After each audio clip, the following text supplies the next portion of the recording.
Hey everybody, today we're going to be taking a quick look at the HAMY Pocket Game system. So what is this thing, you say? Well, this is actually a Famiclone handheld system. It comes with 76 built-in games, it has a handy cartridge slot that takes actual Famicom cartridges, and it even offers TV out capabilities for full-on television play. I personally got wind of this thing via an Atari Age thread about a month ago. With the low price point via Deal Extreme, combined with the fact that it has a bunch of games built in, I figured what the heck, why not give it a shot?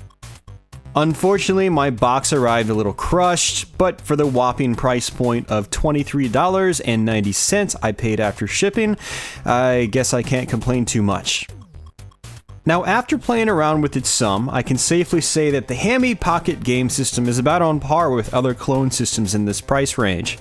It's not terribly comfortable, it can be a little finicky when powering it on, the screen is a little washed out, the sound is a mixed bag, and overall the build quality is questionable at best. Surprisingly, a couple things did actually catch me off guard, in a good way. For one, the buttons on the system actually feel pretty good, and they bounce back up like they should when you take your thumbs off of them. Also, the TV out option is actually pretty nice as well.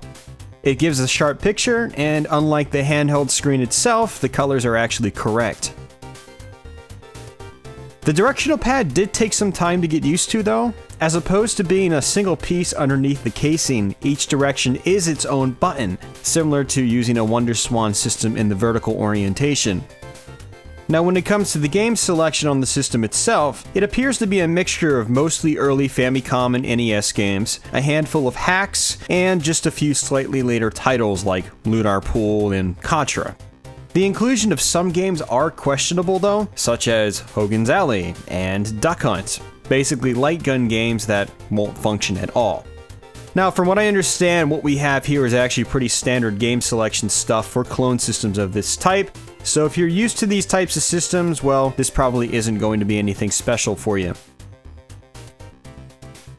Now, while I'm not personally really a Famicom collector myself, I was able to scrounge up at least one cartridge I have in order to test out that cartridge slot.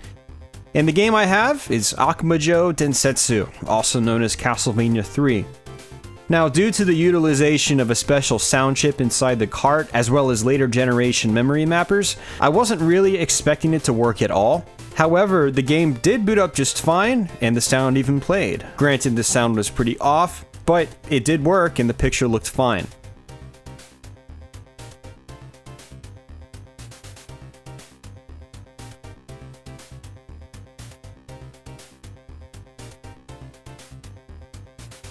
So with that guys, that's the HAMY Pocket Game system, just a very brief look at it. After toying around with it for the afternoon, I can't say it's really worth picking up, but if you have a penchant for this sort of thing, you might want to give it a shot. It's not exactly expensive. It is also nice though that it doubles as a handheld as well as a standalone game console, thanks to the television play. And if you have a hefty Famicom library, it might actually be worth checking out.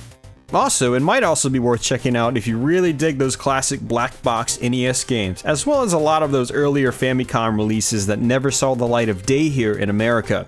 Also, for those curious, I'll go ahead and post a link to the Deal Extreme listing for it. Unfortunately, as of making this video, they are currently sold out of this device, but I'm sure if you wait around a little bit, they'll get more in stock. Also, if you want to read some discussions and varying opinions on this device, I'll go ahead and post a link to the Atari Age thread I mentioned earlier in this video in the description box below, so check that out as well. Anyway guys, I hope you enjoyed this video, and until next time, take care.